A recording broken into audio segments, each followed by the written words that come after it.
kadushima Imana ku ijambo rigufi tugiye kuvuga. Mwami Yesu turaguha icubahiro, uri hano kandi uri nyuma y'ijambo ryawe kugira ngo ushitse tuganirize abera b'Imana bumvije iryo jambo ryawe wanugikanye, dukoresha iby'ubukizi mu izina rya Kristo Yesu, amen. Haleluya. Mwitabiye bukeye. Haleluya. Turashima Imana cyane kubw'aya masengesho y'uno munsi. Ayo niyo masengesho yacu ya nyuma yo gusenga dimanche ku mugoroba. Twabikoze kuva mu kwa mbere kugeza uno munsi. Uyu munsi rero niwo mugoroba wacu wa nyuma wo gusenga kwa Mungu. Turashima Imana yabanye na muri 2025. Yego. Rero turashima Imana gene yabanye natwe, mwarakoze cyane abahabaye. Dufite ijambo ry'ukwezi kwacu Pastor Imana yamuhaye, niryo ngiye kuvugaho mwanya muto kugira ngo nawe ndamuheze umwanya. Yanditse mu gitabo cy'umuhanuzi Ezekiel igice cya 47. Iyo paragrafi yose ariko nje ndasomamwe imirongo 3 cyangwa 4. Dutangire ku murongo wa 3. Ubuhanuzi bwa Ezekiel igice cya 47 n'indwi, umurongo wa 3 n'uwa 4 n'uwa 5 ndetse n'u9. Naho dusoma musomyi yamaze gushika hano kandi araguma hano kugeza ndangije kugira ngo afashe. Ndizera ko mwahageze. Ubuhanuzi bwa Ezekiel. Ijambo ry'ukwezi riravuga ngo kwegera imbere mu bwiza bw'Imana. Kwegera imbere mu bwiza bw'Imana. Iri jambo nasanze nini gose. Bene data mureke twegera imbere 2026 dusanga imbere. Semeni amen. Ndakwifuje ngo 2026 gusanga imbere, igusanga imbere. Kuno kwezi kwa 12 mu byukuri twegera imbere, umwaka ni waza udusanga imbere. Ntabwo tuzaje imbere le 31. Oyayi. Le 31 igomba kudusanga imbere. Semeni amen. Reka dusome ku murongo wa 3 tugeze ku murongo wa 5. Soma. Maze uwo muntu avuye aho ariko aragenda yerekeye ibirasirazuba, yari afise umugozi mu ntoki awugeresha amatambwe 1000 ahwanye n'ay'ukuboko uciriye mu nkokora. Maze anjabutsa ayo amazi andenga ibirenge. Arongeragera amatambwe 1000 anjabutsa ayo amazi angera mu mavi. Arongera agera 1000 arayanjabutsa amazi angera mu rukenyerero. Hanyuma agera ikindi 1000 aburuzi ntashobora kujabuka kuko amazi yari yuzuye, yari asigaye ari ayo kujabukwa n'uwoga. Urakoze cyane. Uraza gusoma mu murongo w'9. muri no verse 3 asomye havuze uruzi. Semeni amen. Ariko yavuze ngo ayo mazi yavuze ibice bingahe? Ahantu hangahe? Hane. Yavuze ngo ahantu hambere amazi ngo yangera hehe? Kubirenge. Kubirenge kuvuga hano ngibi dufatire kuri kano karorero. Amazi ya mbere yangera hano. Bene data, mbere yuko twinjira mu mwaka mwiza udasanzwe wa 2026, mureke tuva aho turi. Semeni amen. Tuve aho turi uyu mugoroba ubwira Imana ngo Mana, nimba wari mu birenge va ku birenge hariya. Amazi ngo yamugera hano ku birenge, ariko uyu muntu arasubira aragerageza imbaraga ngo amazi amugera hehe? Amugera mu mavi. Semeni amen. Amazi amaze kumugera mu mavi atera intambwe arazamuka, amazi amugera mu rukenyerero. Semeni amen.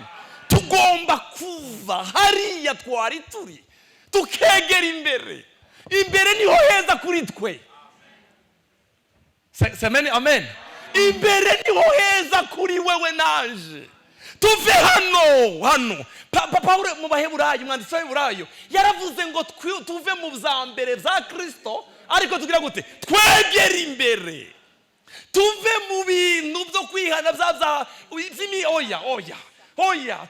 Tumaze kuba abantu bakuze. Ahubwo tuve hano kuri aya mazi yo mu kirenge, tuve no kuri aya yo mu mavi, tuve no kuri aya yo mu rukenyerero. Semeni amen.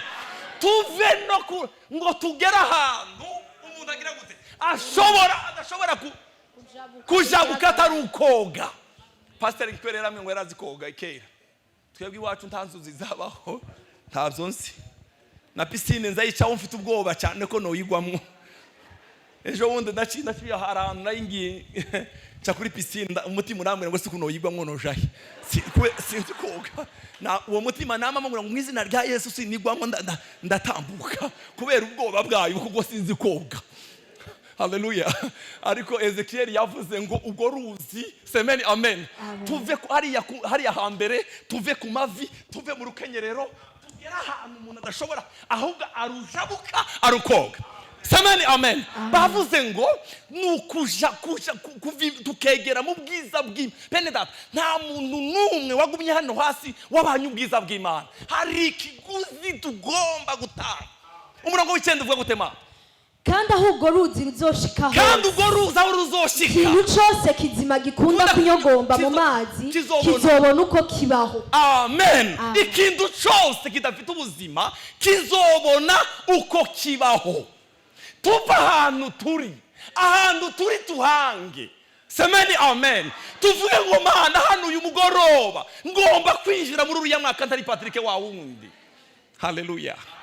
Mwonyemera tukazamura saboko. Haleluya. Haleluya. Mawi warushe ngo no kidari ibyabaye byarabaye. Hari akantu ngiye kubabwira nimara dusenge pastor avuga amakuru yandi. Mureke mbabwire utuntu tune ico bisigura kwigira imbere hari utuntu tune nshaka kuvuga. Kwigira imbere bisigura iki? Ikintu ca mbere nugukomeza urugendo. Semeni amen. Kuja imbere nugukomeza urugendo. Ako kantu tikumvikana. Nugukomeza urugendo neza ukavuga ngo jewe ngiye gukomeza urugendo. Kwegera imbere nugukomeza. Ukava uri ugatera intambwe. Bwaca mu gitondo ukavuga ngo Mana ndakomeje urugendo. Ndateye indi ntambwe wa Mana we. Nimba wahora usenga amasengesho make ukavuga ngo ndateye intambwe. Somera mu bami bambere haje 19. Abami bambere. Usoma abami bambere hute. Abami bambere 19 umurongo wa 5. Niko soma nakubwiye waho ndiko ndakubwira. Havuga gute? Umurongo w'indwi. Umumarayika w'Uhoraho agaruka ubugira kabiri. Aramukoma aramubarira ati byukurye urugendo nirukunanire kuko ari rurerure. Urugendo ni rurerure. Haleluya. Imana yaramubwiye ngo umumarayika yaramubwiye ngo byuka ugire gute? Urye kandi umwe kuko urugendo ni rurerure. Haleluya. Kuja imbere ni ugukomeza urugendo. Kandi muri no rugendo hari ibintu bitubuza gukomeza. Kuwa kabiri narababwiye ngo Elisa agiye kujabuka hariho imigwi itatu yaho yari kwimubuza ngo ntakomeza urugendo. Abigira ibivugishwa bahe biyeriko baramubwiye ngo sobuja agiye kugenda guma hano. Iyo barababwira ngo yashinguma hano ngo ni mupfe guceceka gusa agira gute akomeza urugendo. Ndakwifurije gukomeza urugendo. Ageze Beteli, abi Beteli baramubwira ngo sobuja aragiye. Arababwira ngo mupfe guceceka jewe ndakomeje urugendo. Semeni amen. Ageze kuri Yorodani baramubwira ngo guma hano arababwira ngo oyaye ajabutse. Eliya aramubwira ngo kugeze hano saba ico ugomba. Haleluya. Hakurya niho baza badusabira ngo usaba ico ugomba. Bavandimwe mureke dukomeze urugendo. Twatangiye urugendo rwo kuja iwacu mu ijuru. Ntitugarukire mu nzira dukomeze. Haleluya.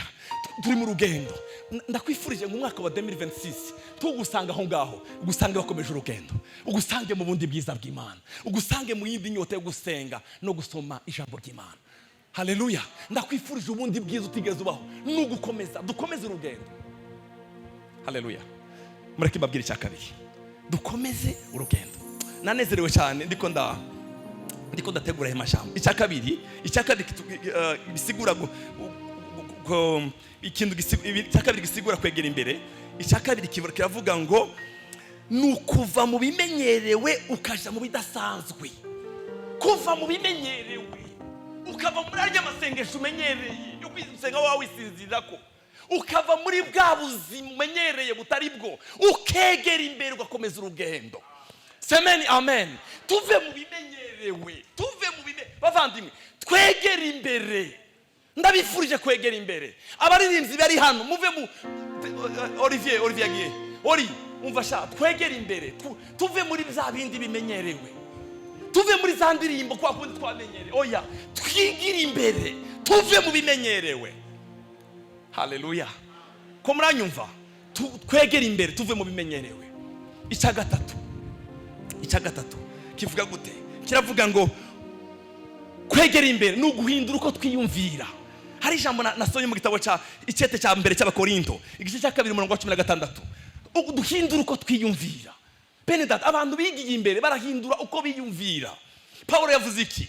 Ninde yigeze kumenya ivyiyumviro by'Uhoraho ngo yigishe Uhoraho? Ariko twebwe dufite ivyiyumviro bya Kristo. Abantu bigiye imbere bagira ivyiyumviro bya Kristo. Semeni amen. Ntibaza biyumvira uko baza biyumvira ivyiyumviro bya Kristo. Hari umuntu umwe yigeze kumbwira ngo urumva ngo mfite ingorane ngo mfite ubwoba yuko nzohomba. Ntarahombaga aho ngaho, ntarahomba pipi. Yama yiyumvira ngo azahomba, akiyumvira ngo urumva ngo ari ikintu nayo mfite ngo muri 2006 ngo ndakigurisha ngo yoza kuba ndagifite. Ariko ni gitangaza, ikintu cya 2006 uracyaciyumvira ngo yoza kuba ugifite. Iyo umuntu yigiye imbere, haleluya, agira gutekereza kwa Kristo. Paulo yavuze gute? Ngo ariko njeho mfise ivyiyumviro bya Kristo. Abantu bigiye imbere baza batekereza nka Kristo. Paulo abwira Abafilipi ijambo ryiza, arababwira ngo ariko ivy'ukuri byose, ivyo kubahwa byose, ibishimwa byose, ibitanduye byose, abarizo mugira gute? Abarizo mwiyumvira.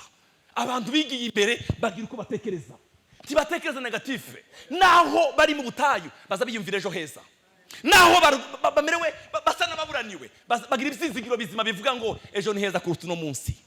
Semeni amen. Ntibaza batekereza nk'abandi. Hariho abandi bavuga ngo turapfuye ejo nta buzima. Oya, ibo bagira icyizere cy'ejo. Bibiliya iravuga ngo Yesu Kristo umwami wacu mu gitabo cy'Abaefeso haravuga ijambo ryiza ngo yaduhezagiye imihezagiro yose y'ahantu bo muri Kristo Yesu. Ibo ntibaza biyumvira ko bapfuye. Oya, baza biyumvira imigisha bahezagiriwe muri Kristo Yesu. Bavandimwe bari hano, abantu bigiye imbere baza bahindura ngene biyumvira. Mureke duhindure ngene twiyumvira. Haleluya. Twiyumvire nk'abana b'ibwami. Twebwe ntabwo turi abacyangero, twebwe turi abana kwa papa. Icyakane, haleluya, abantu begeye imbere baza bakura, baza bava mu bwana. Petero avuga gutema, Petero wa mbere igice cya 2:2, mumere nk'inzoya zivutse vuba, mwifuza amata y'umutima adafunguye kugira ngo abakuze abashitse kugakiza. Abantu bigiye imbere barakuze. Semeni amen. Nimba hari ikintu kiza kibabaza umubyeyi ni ukubyara umwana ntakure. Ibyo ntimubizi, birababaza cyane. Ariko Petero yavuze gute? Ngo twegere imbere. Ntabwo tugira abana bo guheza amata. Ariyo Bibiliya ivuga ngo amata adafunguye. Ni Bibiliya nshasha umengo. Ngo twifuza amata adafunguye.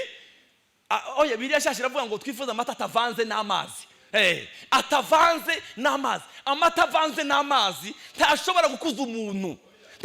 Nta mwana boheza amata avanze n'amazi. Numwerera. Hariho kera tukiri ruguru umuntu bahaye amata iwacu ngo dutahanire arayagabanyaho ashiramwe amazi. Noneho sinzi ngene yari yabaye. Yamagabanya menshi amazi yamarundamwe amazi. Kandi amazi yiri ruguru adatetse nuko. Amazi gatugiye kunywa amazi, tugiye kunywa amata tuvuye ku ishuri. Twumva ari amazi. Turabwira mama aya mata ko yabaye amazi. Uwo mukobwa sinzi ukuntu abantu bagiye kurira ahantu abakozi b'Imana papa nabandi. Noneho ya mata y'amazi bayaheza se abari uyamwe yeba yaravuga ngo ya mata n'amazi. Aya mata ko baye amazi bikute. Amata y'amazi ntawuzuyamwe. Petero yavuze ngo twifuza amata atagize gute? Adafunguye, atavanze n'amazi. Abantu bakuze baza bifuza ubutumwa bwiza budafunguye kuko nibwo buzabubakuza bukabashikana he kugakiza. Semeni amen. Abantu bakuze, abantu bari imbere, abantu bari kubegera imbere baza bakura, bazava mu by'abana. Mureke dukure tuve mu by'abana, tuba bazima, tuba abagabo bazima mugakiza. Haleluya. Tuve mu byo guhabwa amata nk'abana. Sinzi ni Petero wavuze ngo tugere aho kurya amagufwa. Ni Petero wabivuze. Tuve kukuramizwa amata ariko tugere aho kurya amagufwa. Haleluya. Abantu begeye imbere ikintu kibaranga haleluya, barakuze. Si abantu bo kubabwira, hariho abantu n'ubu batarakura mu z'Imana mudagakiza, bakibwira ngo wambare gutya, bakibwira ngo wambaye nabi. Ibyo ntabwo muzamwumva mwebwe. Umuntu agakurira mu ishengero akageza imyaka 20, bakimubwira ngo nyabo niyo nimpuzu yanye gusenga. Aba bantu baracyari abana. Tuva aho hantu, tugera ahantu dutunganirizwa rwose. Niko Paulo yabwiye Abafilipi. Semeni amen. Abwira Abakolosayi ngo ndifuza, haleluya, kubashikiriza Imana mwese mwarahinguriwe muri Kristo Yesu. Ndifuza kubashikiriza Imana mu Bakolosayi, ariko mwaraciye mu ifu, mwarahinguriwe muri Kristo Yesu. Abagabo n'abagore bakuze bari imbere, bene data, hariho iyindi nyifato yacu, hari indi nyifato y'abana b'Imana. Ndakwifurije ko umwaka wa 2026 ugusanga imbere, ugusanga ahandi hantu, ugusange mu yindi nyota yo gusenga no gusoma ijambo ry'Imana. Tuzamure Yesu umwami wacu amaboko. Oh haleluya. 2026 ubwira Imana ngo Mana, ndifuza kuva muri aya masengesho, ndifuza kwegera mu bundi bwiza bwawe. Muri Yesaya haravuga ngo haguruka ukayangane, kuko muco wawe ushitse n'ubwiza bw'umwami bukabukurasiye. Mu muco uzokayangana, semeni amen. Mu mwiza uzotwika, ariko wowe ubwiza bw'umwami buzokurasira. Ndakwifurije guhaguruka, ndakwifurije kwegera imbere. Imbere ni heza kuruta aho uri bavandimwe. Imbere ni heza kabisa. Imbere ni heza. Imbere niho Elisa yaherewe imigabane 2. Mwageze hakurya, Eliya aramubwira ngo muzukuri ndakwinginze, ndagusaba, mbwira icyo ushaka. Aramubwira ngo nsaba ndaguha pezi imigabane 2. Ngweze imigabane 2. Ego kubera iki? Yamubwiye icyo kibazo, yavuye i Beteli, yavuye i Yeriko, yavuye ku Yorodani. Ageze hakurya, aramubwira ngo wakomeje, saba icyo ugomba. Yesu abahezagire. Yesu abaha umugisha. Amen. Ndabifurije kwegera imbere. Tuva aho turi, dukure tuve mu bwana. Abantu begeye imbere barakuze. Abantu begeye imbere hari uko basara, uko bavuga, ari ingendo zabo, hari ingendo zacu. Haleluya. Duse n'abantu bariko baja mu bwami kwa data, hari imvugo zabo. Haleluya. Hari ko bagenda abantu bakuze. Haleluya. Hari ukuntu bameze. Twegera imbere. Abantu bari imbere barakura, barava mu bwana, barahindura uko biyumvira. Tibiyumvira nk'abana, biyumvira. Paulo yavuze ngo ariko tweho dufise gutekereza kwa Kristo. Ntabwo dufite gutekereza kwa abantu, ariko dufite gutekereza kwa Kristo. Yesu abaha umugisha. Ndabifurije kwegera imbere mu bwiza bw'Imana. Yesu abaha umugisha.